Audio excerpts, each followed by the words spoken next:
Dungeon Meshi is a story about death. The plot is kicked off with Phalin's death. Her brother's most defining characteristic is his obsession with monsters, specifically killing and eating them. Senshi's whole character is centered on being a part of a cycle of life and death in the dungeon. Marcel is revealed to be studying black magic, mysteriously related to death. The party's first primary objective is to kill the Red Dragon and reverse Phalin's death.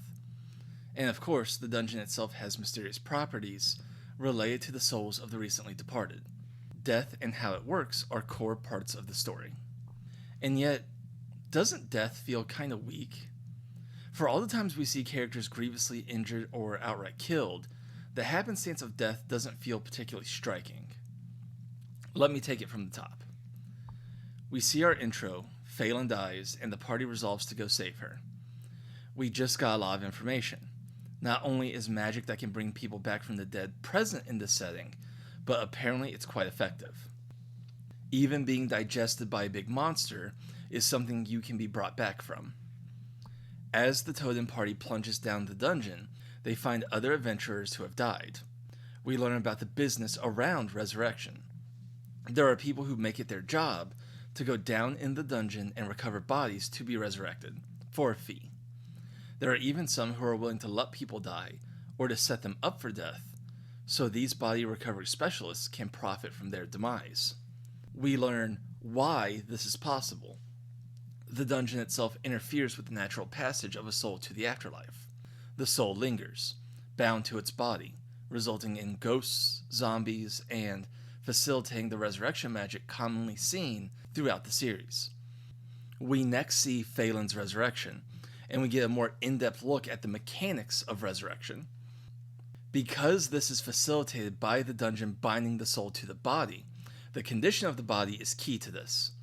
If the body is moved too far from where it died, or if it sustains further damage that severs the soul's connection, resurrection isn't possible. We also see that the magic at play, to a certain extent, obeys the laws of conservation of mass. Mass can't be created from nothing. Therefore, to repair the body and reconstitute damaged tissues, meat from animals is used as material. The flesh of another, typically farm animals, is used as clay to resculpt what was lost from the deceased. In Phalin's case, the party needs to reconstitute everything missing from Phalin's body, which means everything that isn't her skeleton. Her muscles, tissues, tendons, skin, hair, cartilage, her eyes, everything needs to be remade, which is why Marcel opts to use black magic and the Red Dragon's body to rebuild her. At certain points, we also see concerns and fears around death warp under these rules. When Marcel is afraid she's about to be crushed by a trap, she isn't afraid of death itself, and even remarks that she's died before, as most of the party has. What she's afraid of is their poor prospects at being resurrected. If they died to said trap, so deep in the dungeon and in such a remote space, it would be unlikely they'd ever be found and brought back to the surface to be rezzed. We even see the callous Tansu flat out murder Namari, making her take a lethal blow to save his own life. He thinks little of this, because he can resurrect her so easily. He can do this because the Undine's attack drills a small, clean hole through her skull, which is easily fixed with little material. So, let's hit pause and take a look at what we've seen so far. The setting has a mechanically complex system of resurrection at play, where almost anyone can be brought back from the dead, if their body hasn't been disturbed much and enough material is present to reconstitute their destroyed tissues. Every death and resurrection we've seen has followed these rules to a T. And then we get to the fight with Chimera Falin. Now, don't get me wrong, there's a lot I really like here. I love Chimera Phalin's design with the interplay of avian and draconic traits. I love how monstrous and intimidating she looks. I love the little gag of Marcel and Shuro getting flustered when she rips off her shirt. It's great. I want you to look at these deaths.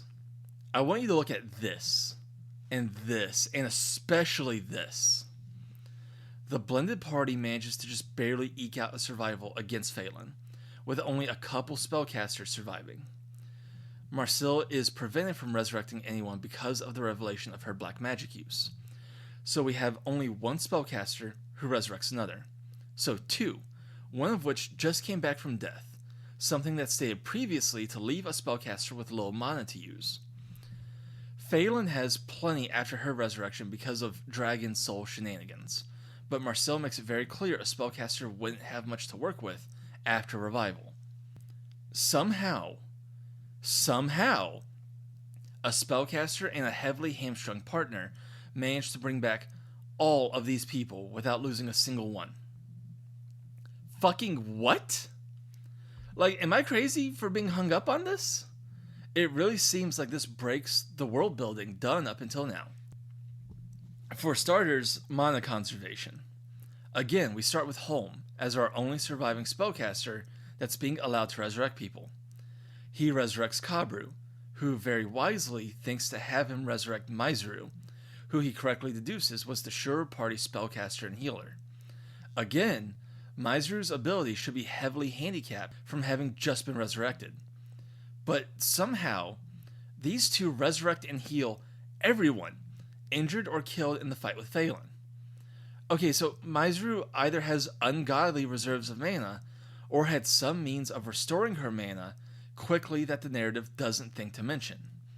That's a pretty grievous slip-up for a series that's been so good about covering its bases up until now, but I can let that go. But these two have enough mana to bring back and heal everyone. Does resurrection cost pocket change amounts of mana?